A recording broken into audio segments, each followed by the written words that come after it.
Annual PILT fly-in, payments in lieu of taxes.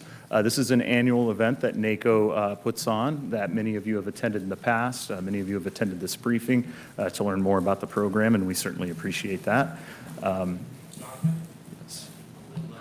Louder? Okay. Okay. Next slide. Next. So the PILT program is funded through the Interior and Environment Appropriations Bill each year. 61% of counties nationwide, between 61 and 62% of counties nationwide, have some form of federal land within their jurisdiction. And so the Payments in lieu of Taxes program is designed to help compensate them for those untaxable federal lands. Land that is owned by the federal government, your local government, or your state government cannot collect any property tax off of that. So in 1976, the PILT program was established to help to make up for some of that revenue shortfall. Some counties have about 90% federal land or even more. I know a few of you may have more like 95% federal land within your borders, and that is that requires you to provide some incredible essential services on that land, and it also, which comes directly out of your budget if you can't charge a tax on it, if you can't charge a property tax. And so in 1976, President Ford signed the PILT Act, Payments in lieu of Taxes Act, into law, and this again has been on the books for about 40 years, and it provides those essential payments for things such as search and rescue operations on federal lands. If an individual is on a hike and they break their ankle and can't get out, then your county government is more than likely going to be the first one out there with a stretcher or a helicopter and an ambulance to try to get them taken care of. Additionally, fire management, whether that's many of your county fire crews will be out there on the scene as soon as there's an active wildfire to help to suppress that. County governments also play a key role in planning around the wildland-urban interface and some of the other fire-prone areas. County governments can also have an impact with forest thinning and other fire management objectives in your communities. Additionally, counties are responsible for things like solid waste disposal, emergency medical services, and of course law enforcement. We could go on and on about all the services that counties are required to provide and why the PILT program is so important to them. Next slide. So PILT last year was funded at $515 million. About 1,900 counties nationwide received PILT funds. And as you can see on the map here, the vast majority of the federal land ownership is going to be in the western states. So these are primarily rural counties that really rely on the PILT program, as well as the Secure Rural Schools program, which we'll talk about here in a few minutes. Next. And we'll now have a short video for everybody.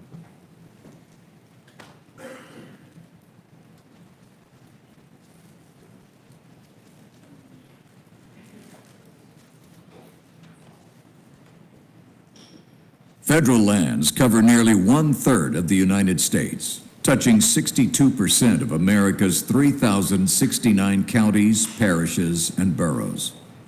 This reality carries distinctive challenges for county governments because federal land is exempt from local property taxes.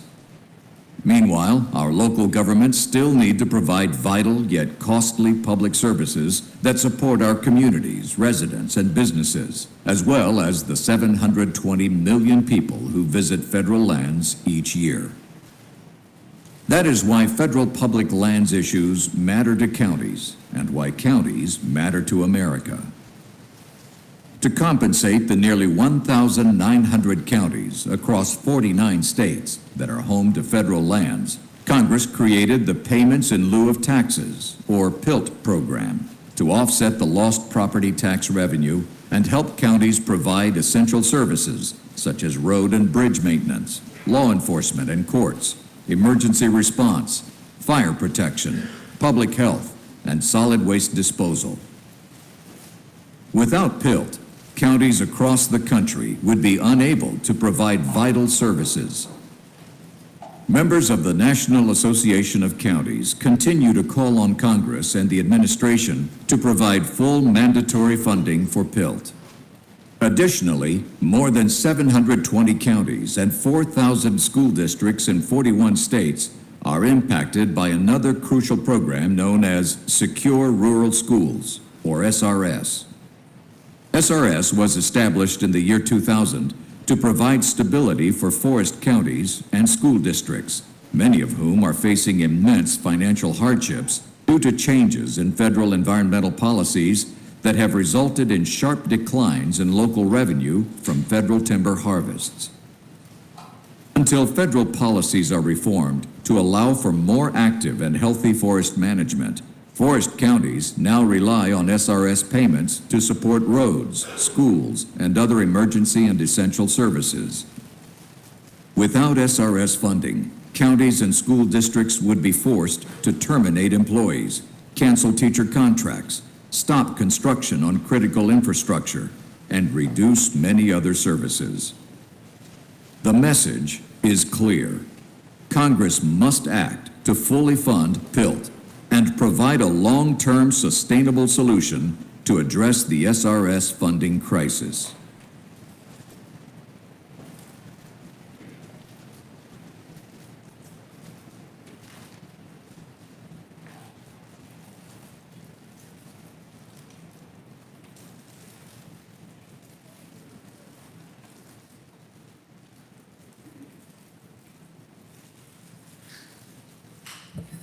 Well, hopefully that gave you a good foundation from which to build on for the rest of this briefing today. At this point, I want to welcome Prairie County, Montana Commissioner Todd Devlin up to introduce our first guest speaker.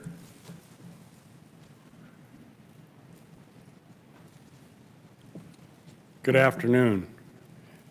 My name is Todd Devlin. I'm a Prairie County Commissioner from Eastern Montana. I'm also the Vice Chair of the Steering Committee for the National Association of Counties on Public Lands. I'm here and honored to introduce our next speaker, Senator Steve Daines. He was elected to the Senate in 2014.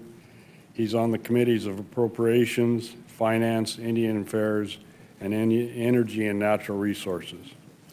Senator Daines is a longtime supporter of PILT and is sponsoring legislation to create a level playing field for smaller counties under the PILT formula known as the Small County PILT Parity Act. Senator Daines is a strong advocate of PILT, as a member of the Senate Appropriations Committee and the Senate Energy and Natural Resources Committee. Senator Daines is a supporter of active forest management, reform efforts, and reauthorization of secure rural schools. He is working closely with county officials and NACo on funding solutions for public land counties. It's with great honor I introduce to you Senator Steve Daines.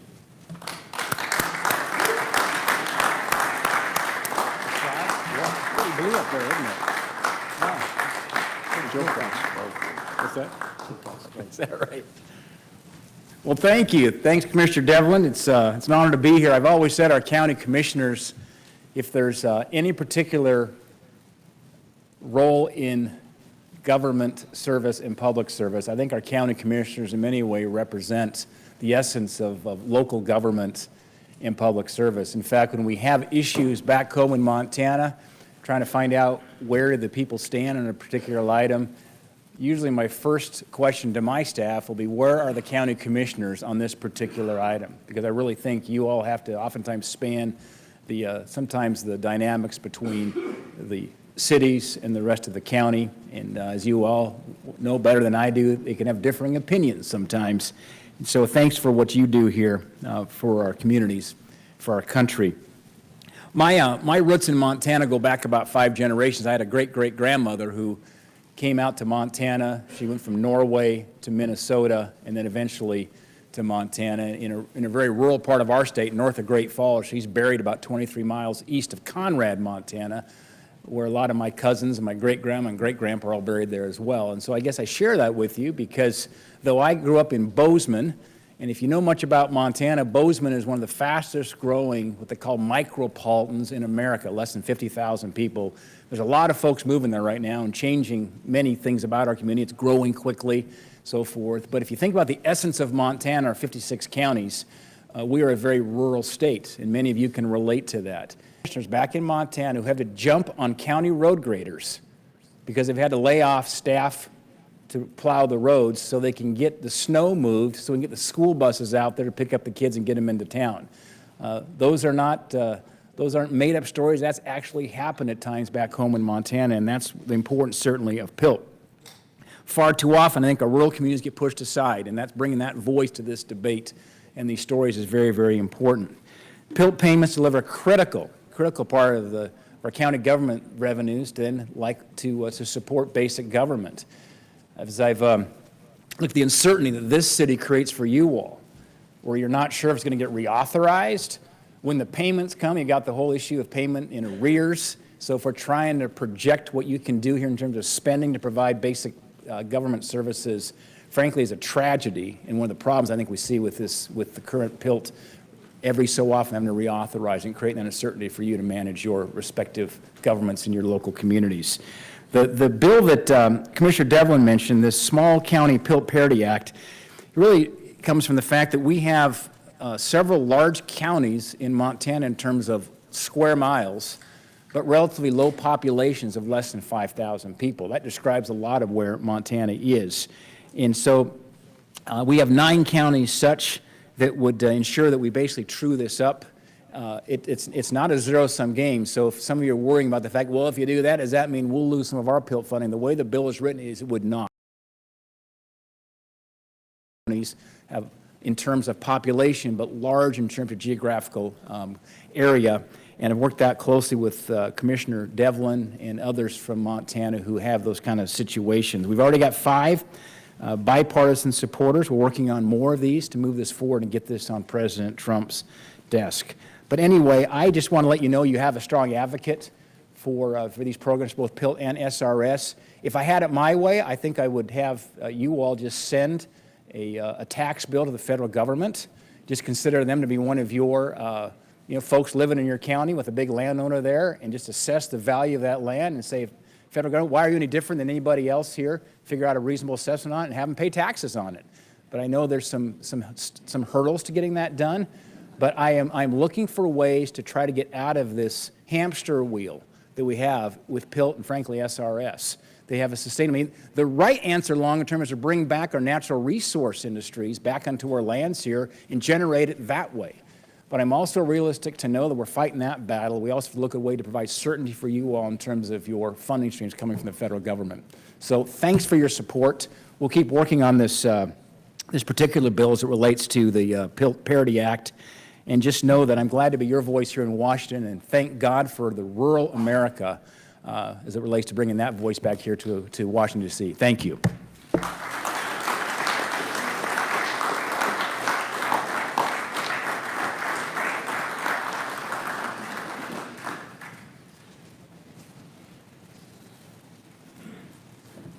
Thank you, Senator. Thank you for all of your work on this issue and for getting this room reserved for us today.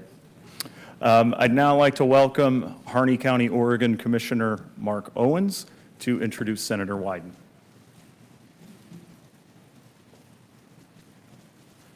Good afternoon. Hope everybody's enjoyed lunch.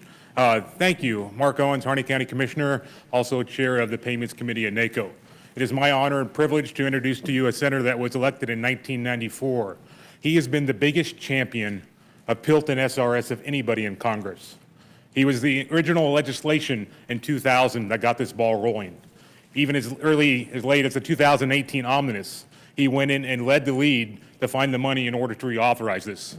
There's not a man that has been more effective for PILT and SRS. In fact, he's introduced the Forest Management for Rural Stability Act, which will once and for all make SRS a permanent funding. He needs our help in getting that over the finish line, but it is a great, great aspect for our SRS funding. Harney County has 7,200 people. There's 4 million votes in the state of Oregon. This senator comes to Harney County every year. He sits down with us. He doesn't have to. We don't have enough votes to matter. He does that in every county in the state of Oregon. And he listens to our issues. And his work on SRS and PILT show that he understands and he wants to help us. He has some exciting news, I believe, on PILT that he's going to share, but it's my honor to introduce Senator Ron Wyden. you. And thank you all. And I don't want to turn this into a bouquet tossing contest, but I'm very appreciative of the relationship with Mark. He is really somebody that you can count on for good counsel and giving you the facts. As you know, out where there are fewer, people, sometimes somebody can start a rumor and you spend like months trying to track it down and figure out who said what and get the truth out. And when Mark talks to you, you always get the facts, and I'm very appreciative of it. And I think he, by and large, works in the NACo spirit, because NACo does really the same thing. I think we all understand what we're up against, and that is the people and the votes are in the metropolitan areas. I, for example, live in southeast Portland, close to Reed College.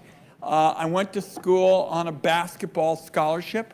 I was dreaming of playing in the NBA, so I wish that I could have been a Portland Trailblazer. That was kind of a ridiculous idea because I was too small, and I made up for it by being really slow. So I wasn't going to get to play in the NBA, and I'll make no bones about it. I love my hometown. I love Portland. You'll hear from lots of senators, but I just want to be upfront with you. I love my hometown. I am not a United States Senator from the state of Portland. I'm a United States Senator to represent every single nook and cranny in my state. And Mark is absolutely right. We got lots of little nooks and crannies where there are many more cows than there are people. And I said that the other day, and they said, well, we'll do our best for you, Ron, with the cows, but I'm not sure we can get all of them to vote for you either. But the point is, we're elected to represent everybody. That's our job. And so when I was a young senator and I had a full head of hair with rugged good looks, I got a chance to write Secure Rural Schools. We know that that has been an incredible roller coaster all these years. And I'm sure you have baskets full of memos and phone calls when you were looking at the clock. When's Congress going to act? When are they going to act? Are we going to get the money in time to get the budget together for the roads and the schools and the law enforcement? And my goodness, there were times when I didn't think we could keep it together. Sometimes we got pretty exotic. One year we sold off the helium reserve and took a whole bunch of money for Secure Rural Schools. People said, nice work, Ron. Always knew you were full of hot air. And, the point is we've got to get rural schools a game plan for the future. I happen to think there are two pieces to it. One is increasing the harvest in a sustainable way without violating any environmental laws. I think we can do it. We've begun to put in good approaches, good neighbor, and all kinds of things to make it happen. But we have to do more. So recently, with NACo's support, I introduced with Senator Crapo, Senator Risch, and Senator Merkley a new approach on secure rural schools to basically get you off this treadmill. And in effect, it would create an endowment that would grow with the proceeds that the government was putting into it, and with an even reasonable rate of return and be managed professionally, we would be in a position to have a more secure funding base for the services that you all count on and NACo counted on. So you'll hear more about that from my colleagues. If anybody's having trouble sleeping, you can read all about this bill at my website at wyden.senate.gov, but it does create an endowment to get you all off the roller coaster with respect to secure rural schools. Then with respect to payment in lieu of taxes, a little bit of good news. In the next few days, I will introduce a 10-year reauthorization of PILT so that we have, again, some measure of predictability, kind of getting the old bipartisan gang back together, and I hope to have some new names this time, some pretty influential new names. But it is kind of the same, principle. Counties deserve long-term stability, and this is all about finally getting all of you off this roller coaster. I can only imagine what it's like as we move to the fiscal year and you're sitting there looking at your watch and you're making calls to your Congress people and you want to know, hey, just give me a ballpark because I got to figure out what we're going to pay the roadmaster. We got to do stuff out here in the real world across America, not la-la land in that logic-free zone in Washington, D.C. So I get all that. And hopefully the endowment bill and the 10-year reauthorization of PILT, we can move. Anything you can do to help us get supporters for both of those bills, that would be wonderful. I'll tell you, my wife has heard me talk about working with, NACo, and she owns one of the country's great bookstores back east. She says, you really like them. And I said, yep, when I work with NACo, I feel like I'm running with the right crowd because you all always give us good, solid, objective information about what's coming from communities on the ground. That is really the coin of the realm. That's why I do all those town meetings. I'm heading out Mark's way here in the next break that we have in October. There's no substitute for showing up. And that's what NACo does. That's what you do with members of Congress. And I just want you to know, as long as I have the honor to represent Oregon in the United States Senate, I will value my partnership with NACo. We pulled it off a couple times where nobody thought it could be done. Some of you may remember the late Pete Domenici, who was the great senator from New Mexico. And he was head of the Budget Committee when Larry Craig, who's then the congressman from Idaho, and I got Secure Rural Schools passed.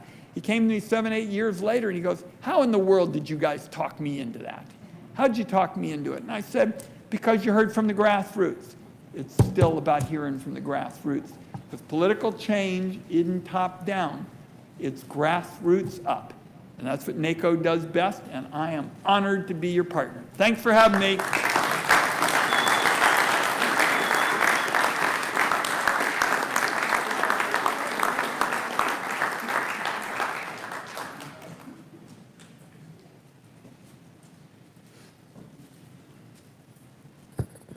Thank you, Senator. We appreciate all of the hard work you've put into PILT and SRS over the years, and we look forward to seeing that legislation when it's unveiled. Now I want to switch over to a few of our county officials. We'll start by hearing from Kevin Can. He is a supervisor from Mariposa County, California, and currently serves as NACo's Western Interstate Region President. All right, that's really not fair following Senator Wyden on PILT and SRS, but I am the current president of WIR, the Western Interstate Region, and I think officially WIR invented this fly-in at some point and co-sponsors with NACo, and it's one of our big events of the year. Now that I've said that, I will remind everyone that the big annual WIR conference just next May of 2020 just happens to be in my backyard in Yosemite National Park in California, and you should all think about putting it on your agenda. I really want to thank Jonathan. Made me some nice talking points for this lunch meeting, and it was very considerate. It was sort of less considerate when he gave all of them when he stood up here before. But I've done this at least 6 or 7 times, and this one finally has a different feel. And those of you that have, a few of you have remarked, we're still scratching for the annual PILT payment. We're still scratching for something with Secure Rural Schools, but there's a difference to it. We're talking about long-term funding. The senator, we have real bills that we can advocate for not just for PILT, but for Secure Rural Schools. They're so joined at the hip. That is exciting. That's it only makes sense to stabilize this funding. It's not like Yosemite National Park is going to leave Mariposa County. We're always going to be the gateway to Yosemite and 5 national forests there. We may as well just solidify that situation with the PILT and the tax business, and let's just get it off there. We can do so many other things the second week of September every year than do PILT lobbying. But one of the best ways, I think the senator, wow, did you get what he said? Where's Matt Chase? Yeah. The senator said, when I work with NACo, I feel like I'm running with the right crowd. Not bad, huh? Yeah, give yourself a hand. You can't buy that kind of support. We need to have that on one of the overheads here. The best way for us to have an impact on the future funding is to show up. And not even just show up now. We're cracking that next egg into the permanent funding scenario, and so it's time to redouble our efforts and to bring our peers in. I said this morning, we normally had 20 or 30 for this. We've got 100. It would be great if, when we get to the finish line with PILT and Secure Rural Schools, if we bring 300 in here. So thank you, just from the bottom of my heart, thank you for coming. Thank you for supporting WIR in particular and NACo, and we'll look forward to great things in the future here. Thank you, John.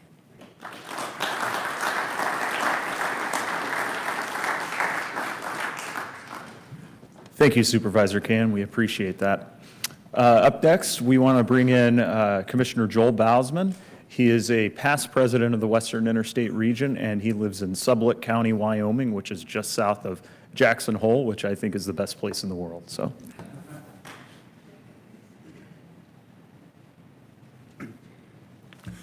well, thank you, Jonathan. I also am very grateful that we have this many of us here this year lobbying for PILT and SRS. The more of us continually understand why the programs are so critical to our local governments being able to fund and serve the people that we serve. So it gets better, and we are looking for some permanent sources of funding now with the help of Senator Wyden and others, and we really appreciate the working relationship between some of our longstanding supporters and NACo, and appreciate NACo's understanding and support of the need and as it exists for the counties. My name is Joel Bausman, Commissioner from Sublette County, past President of the Western Interstate Region. I'm here today to talk mainly about Secure Rural Schools payments and why they're important to my county, as well as why SRS is so relevant to the PILT discussion. Historically, the federal government has shared 25% of the timber harvest receipts for national forests with counties. That was prior to the spotted owl. Most of you here remember the spotted owl and how it devastated the timber industry in the United States. Facing steep reduction in timber revenue sharing payments resulting from national policies that eliminated these activities, SRS was first enacted, thanks to Senator Wyden, in 2000 as a critical safety net for forest counties. It was last reauthorized for 2 years in the 2018 Omnibus Spending Bill. For fiscal year 18, SRS provided approximately $262 million to about 700 national forest counties across 41 states. The program expired at the end of 2018. NACo encourages our members in Congress to find a long-term solution, i.e. support Senator Wyden's bill. Over 9 million school children rely on SRS to keep teachers in their classrooms, and counties need SRS funds to meet their governing missions. Counties use SRS for more than schools. They also provided needed funding for transportation, emergency service, and search and rescue missions. Sublette County, Wyoming, my home county, used its approximately $550,000 in SRS funds to contract with a search and rescue helicopter. We're east of Jackson Hole in the Wind River Mountains, a lot of mountain climbing activity, Cirque of the Towers, many of you have probably heard of that. This helicopter has saved hikers on our national forest suffering from altitude sickness, injured mountain climbers. Individual one time went over a waterfall, was pulled out with a short-haul helicopter, and multiple wounded horseback injuries.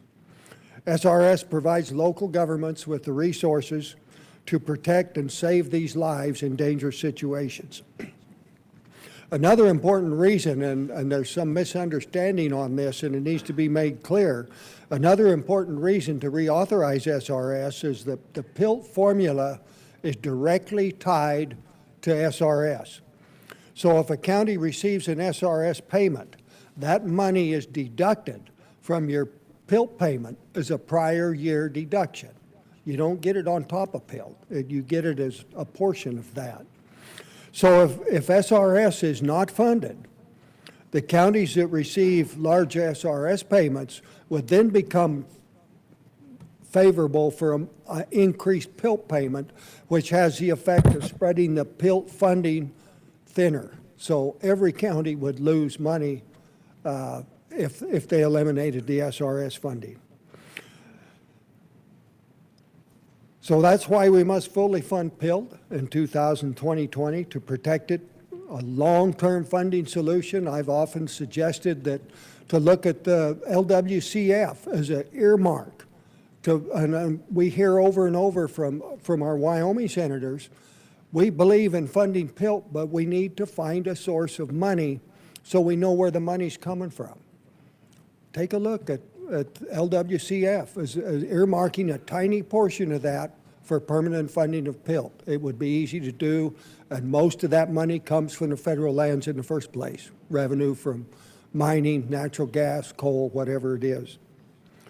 Thank you very much for joining us today.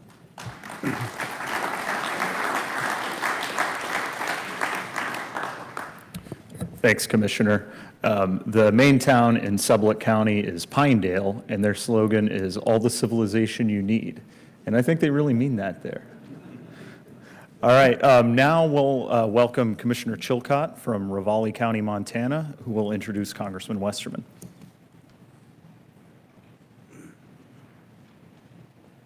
Thanks, Jonathan. It's my honor to introduce Congressman Bruce Westerman from Arkansas. He was elected in 2014. And a little side note, I came back and testified before Congress for the very first time before Congressman Westerman, and I was terrified, absolutely terrified. Here comes this gentleman from back up here in the high seats and comes down and shakes hands there. He put everybody that was testifying, and frankly, I think we're all nervous. I think I was worse than most, but he's a true gentleman, and he made sure that we knew it was going to be okay. So that's the kind of person I'm introducing today. A gentleman, a Yale-trained forester, and he understands public lands issues which are near and dear to my heart. He was the author of the NACo-supported Forest Management Reform Legislation, H.R. 2607, the Resilient Federal Forest Act of 2019. Congressman Westerman serves on the House Natural Resources Committee, which has primary jurisdiction over the mandatory funding for PILT and the legislation that reauthorizes SRS. Congressman Westerman is a leading voice in the House on all public lands issues and is a leader in the Congressional Western Caucus. He's long supported full funding of PILT and reauthorization of SRS. He's one of the good guys. He always stands up for the counties. It's my honor to introduce Congressman Bruce Westerman, Arkansas.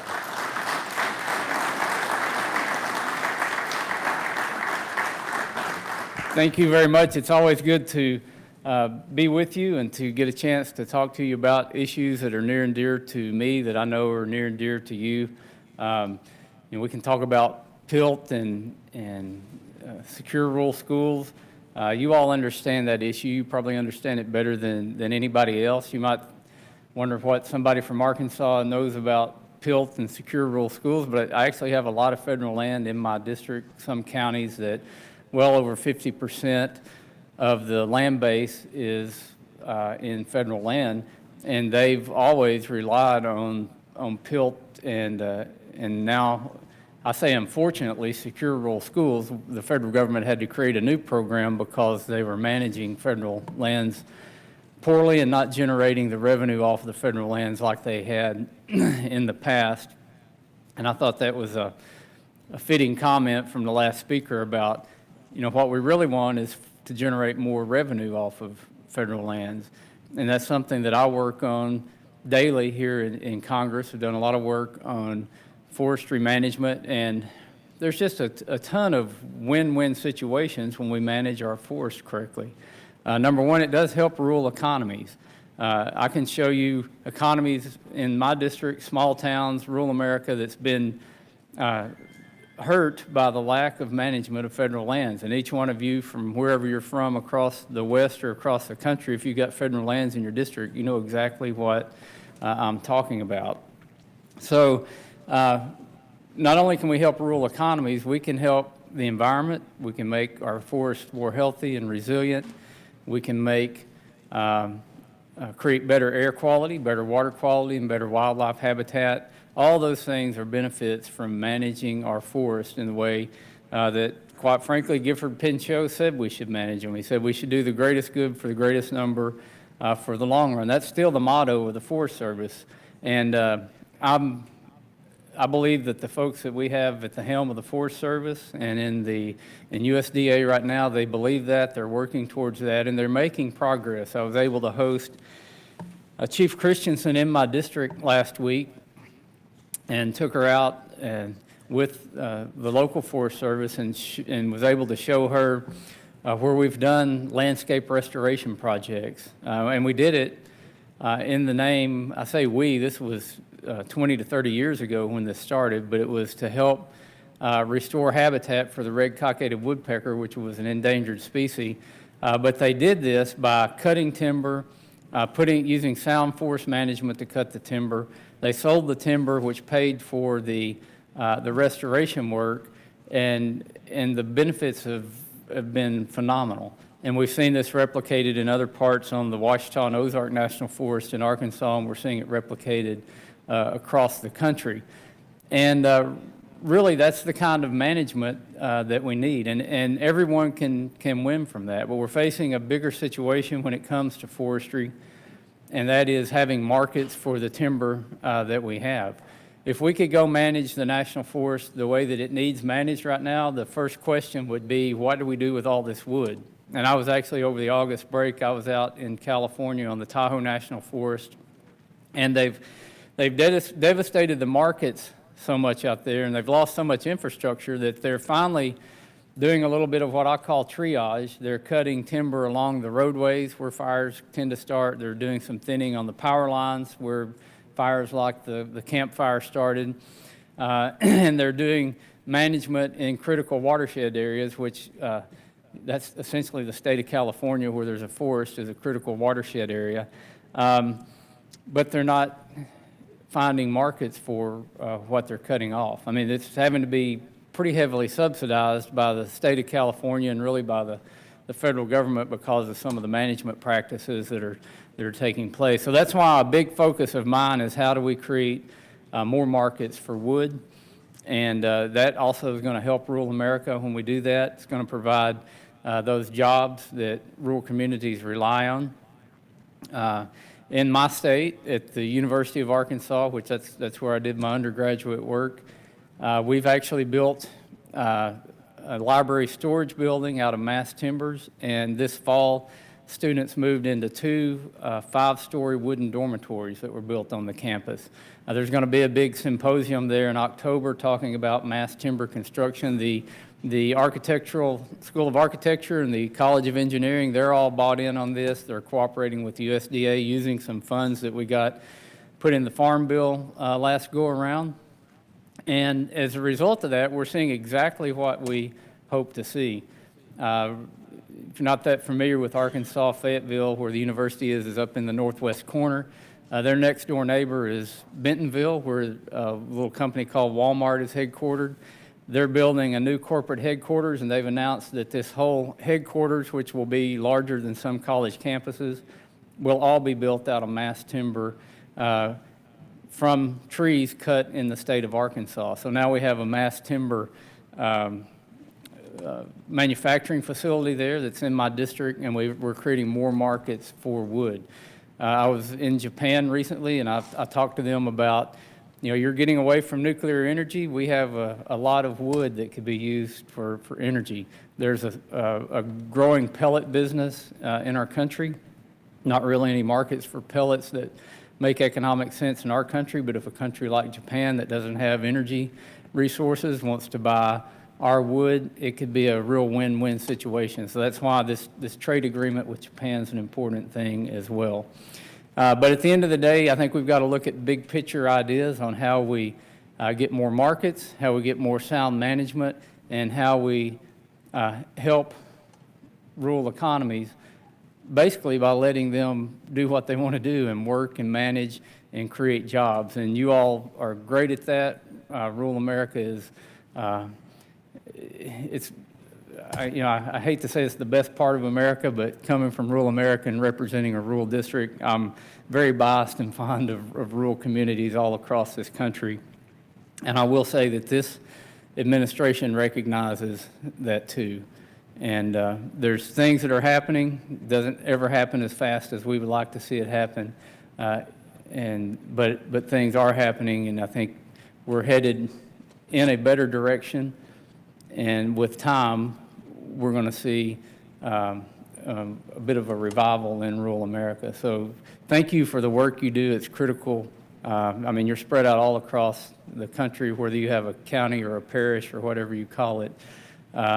You're doing yeoman's work there and supporting these ideas that are good ideas that aren't just beneficial for rural America, but are beneficial for all America. And it's an honor to get to team with you. If you don't know this, Jonathan used to work in my office. He left me for you, but you got a good director in Jonathan. So again, thank you and keep up the good work. God bless you.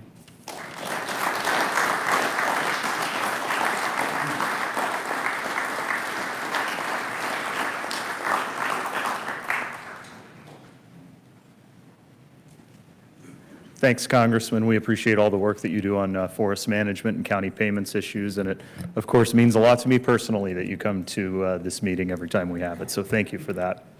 Our final speakers, I want to welcome up here, who will help to not put too fine a point on the fact that PILT and SRS are not just Western issues. As you can see on the map, there are many folks in eastern states, many counties that have significant tracts of federal land that also rely on these programs. So I'd like to welcome Commissioner Connie Orr and County Manager Becky Garland from Graham County, North Carolina.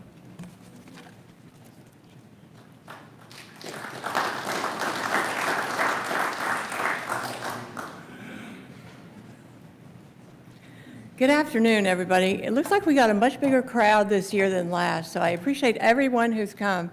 The more support we get for the problems that we have to solve, the better.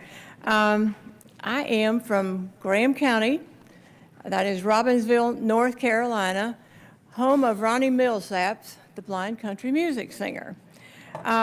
We are also home to the Joyce Kilmer Memorial Forest.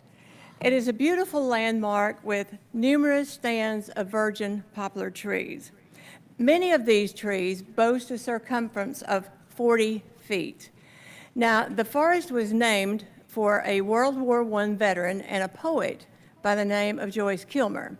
And he wrote a poem called Trees. And the first line of that poem says, "I think that I shall never see a poem as lovely as a tree." And I do believe the environmentalists took that too seriously. So, all right. So let me pause right here, please, and ask that if we have any veterans in the group, would you stand, please? It's 9/11.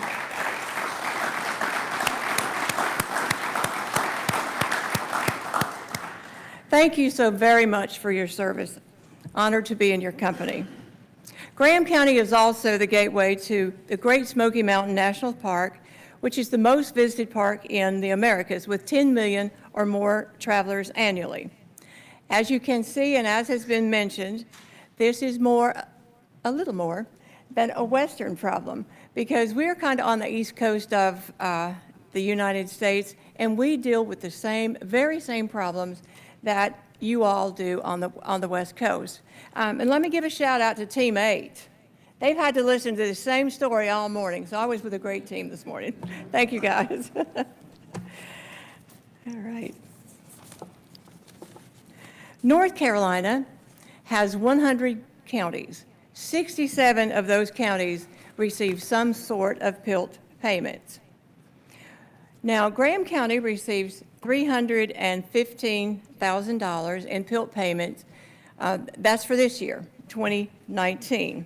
We also received in 2018 $186,000 in SRS funds. Now, to replace both these, we would be required to increase our mill rate 5 cents. Now, in a distressed Tier 1 county, that is a real burden for our citizens, and it's critical that we keep these funds coming in to the budgets of these small rural counties. And how do we use these funds? Well, for one thing, we can purchase an ALS ambulance. And why would we purchase an ALS ambulance? We don't have a hospital in our county. We have one small clinic, and we are beginning an urgent care unit, which we're very proud to have, but our health care is lacking. Now, if you come to visit me and on a cloudy day you have a heart attack, then the chopper won't be able to fly, and you are 1 hour and 15 minutes from help. So an ALS ambulance is critical in our area. Other ways that we could use these funds would be to hire sheriff's deputies or emergency management technicians. We rely on the funds also to support our school system, our fire and rescue squads. We welcome many bikers, hikers, and campers to our area.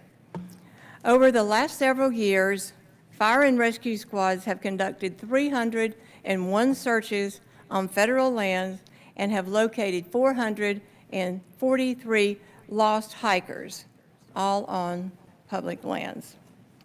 One memorable search started on a Christmas Eve morning out on what is called the Cherahela Highway. That's a fairly new highway in our county, similar to the Blue Ridge Parkway. We had gotten a report of a missing elderly gentleman with dementia from Tellico Plains, Tennessee. Graham's squad members located his wrecked automobile on an icy stretch of the Cherahela Highway, and they searched all day through the rain, sleet, fog, wind, and snow at an altitude of 5,400 feet until nightfall with no success. The search continued the next day at dawn on Christmas Day. We had many young children opening their presents very early to send a parent back to continue this search. So our rescue squad and our fire department save many, many lives, and we fund them with SRS funding. So we can't do without these funds. The longest search that we had turned out to be a military plane that had crashed in a very rugged area called Johns Knob. That was a 3-month rescue mission. So we live in a beautiful land, but we live in a very dangerous land where the people are not accustomed to the terrain. But we go after them, and we want to save their lives. So I ask you to continue partnering with us to make PILT and SRS a permanent funding, reliable fund stream for all small counties. Now I'm going to yield to my Graham County Manager, and she says she's a bean counter, but she's really stingy with dollars.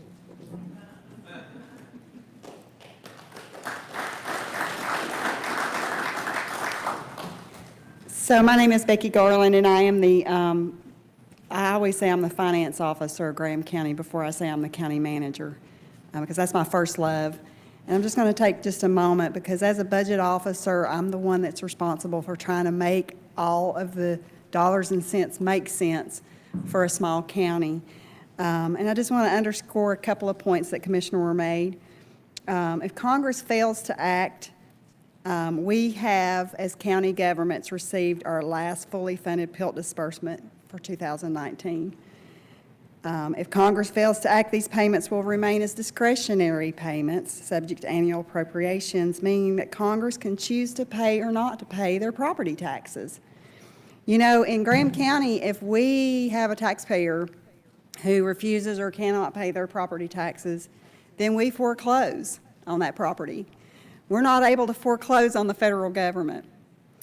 But if you think about it, when the federal government is not stepping up and paying the fully allocated cost or fully allocated appropriation, the taxpayers of a small rural county are subsidizing federal government.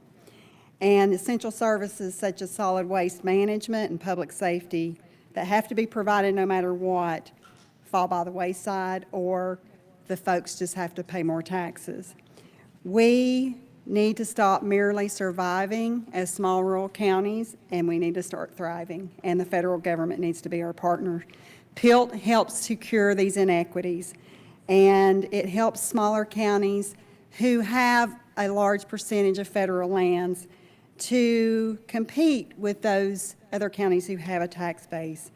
I've said this all day over and over, and my board chair, Dale Wiggins, who could not be here today, has said this over and over again in our board meetings, that payments like PILT are not handouts, they're hands up. So I'm asking Congress today to fully fund PILT and SRS on a permanent basis. I loved what the senator said about taking care of the forests and doing the right thing through proper forest management. There would be plenty of proceeds to fund and fully fund SRS as well as PILT. So I hope that I enjoy coming to DC every year. However, a permanent appropriation would be the best and most logical way to take care of the federal lands that have been entrusted to our government. Thank you.